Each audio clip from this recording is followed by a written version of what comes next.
오늘 말씀은 빌립보서 3장입니다. 표대를 향하여 달려가노라 라는 주제로 말씀을 전하겠습니다. 바울은 주 안에서 기뻐하라는 말을 반복하여 쓰는 것이 수고롭지 않다고 합니다. 그만큼 주 안에서 기뻐하라는 말을 강조하고 싶어 했습니다. 비록 자신이 감옥에 갇혔지만 복음 때문이며 그 복음으로 인해 감옥의 생활도 기쁘기 때문입니다. 우리의 모든 삶이 주로 말미암는다면 바울과 같은 고백이 가능할 것입니다. 사실 우리도 그런 경험들이 있지 않습니까? 지금도 그럴 수 있고요. 주를 위해, 교회를 위해, 주의 종들을 위해 험하고 힘든 길을 선택한 경험 말입니다. 그런 결정으로 인해 현실에서는 힘듦이 사실이지만 거룩한 결단이었기에 영적으로 주는 보람을 느끼곤 하지 않습니까? 그것이 바로 주 안에서 기뻐하는 삶이라고 생각됩니다. 바울처럼 감옥에 갇히는 상황이 아니더라도 우리의 결단과 삶을 주님이 기억하실 것입니다. 바울은 주 안에서 기뻐하는 삶의 모습을 이렇게 표현했습니다.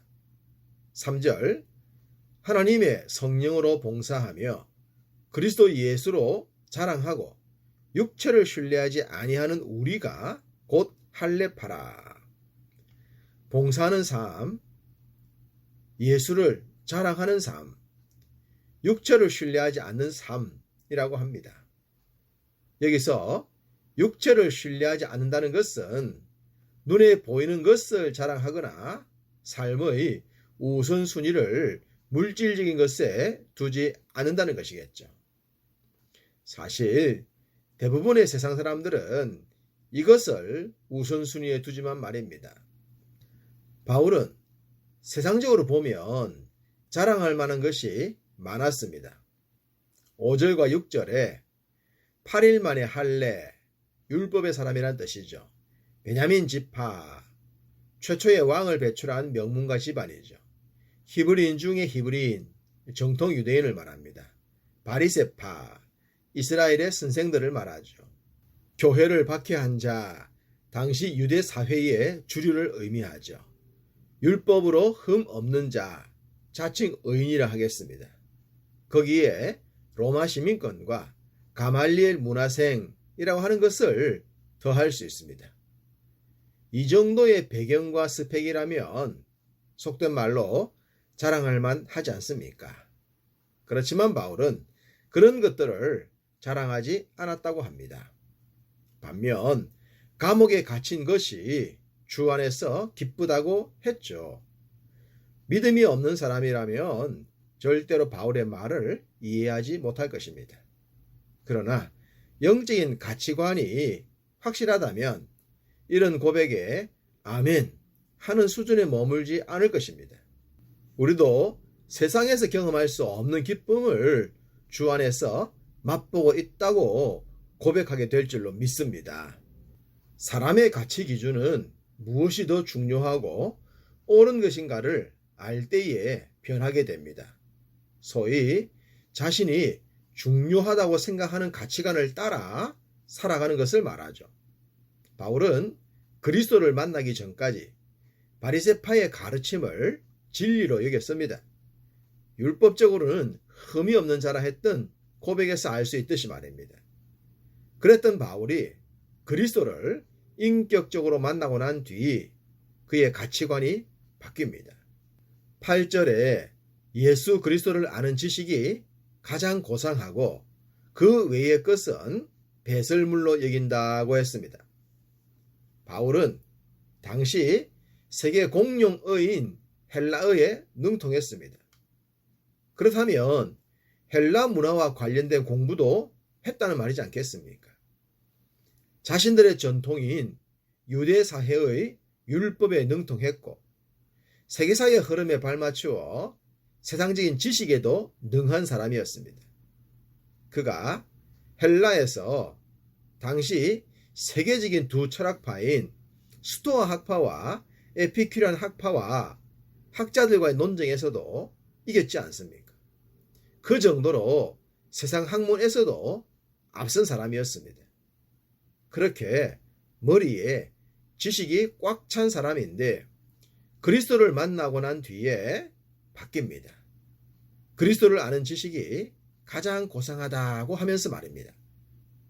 철학이 절대로 줄 수 없는 답, 철학적 사고가 결코 도달할 수 없는 영역을 그리스도 안에서 발견했기 때문입니다. 이런 경험이 그동안의 지식을 배설물로 여기면서 예수를 위한 삶을 선택하게 한 것입니다. 지금 시간을 쪼개어 새벽 말씀에 집중하시는 여러분들도 바울과 동일한 고백의 사람인 줄로 믿습니다. 지난 시간에도 말씀드렸듯이 바울은 목표 지향적인 사람이라고 했습니다. 그러한 바울의 영적인 정체성을 다음의 구절에서 볼 수 있습니다. 12절부터 16절입니다. 앞에 있는 것, 즉 표대를 향하여 달려간다고 했습니다. 또한 그 표대는 진행형이라고 하는 것을 알 수 있습니다. 잡으려고 달려가노라고 했기 때문입니다.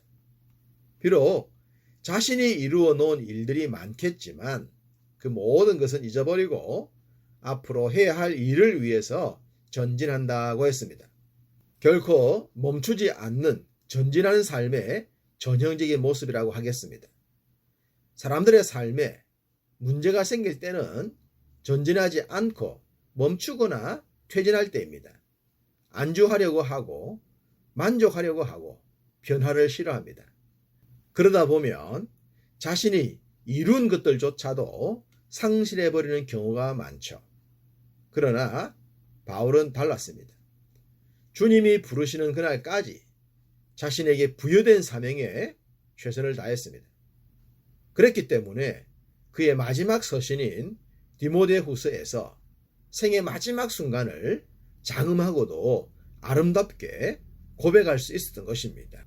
바울은 하나님께서 주신 사명을 성실히 준행하면서 자신이 하나의 좋은 모델이 되기를 원했던 것 같습니다.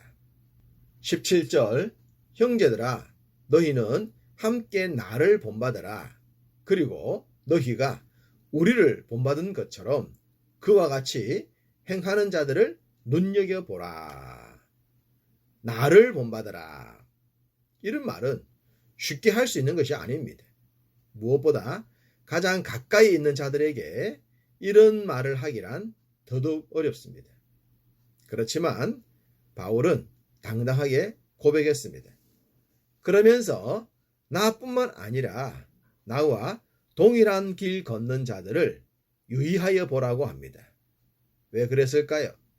당연히 너희들도 나처럼 나와 동일한 길 걸었던 자들처럼 되기를 원했기 때문입니다. 그렇습니다. 이 땅에는 모델이 될 수 있는 자들이 많아야 합니다. 무엇보다 영적인 모델들이 많이 나와야 합니다.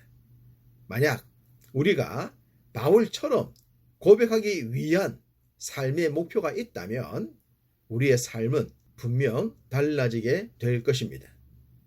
이렇게 좋은 모델이 있는가 하면 그 반대도 있습니다. 18절과 19절 그리스도의 십자가의 원수와 신은 배요라는 부분에서 알게 되는 쾌락주의, 세상적인 삶에 대한 모습입니다.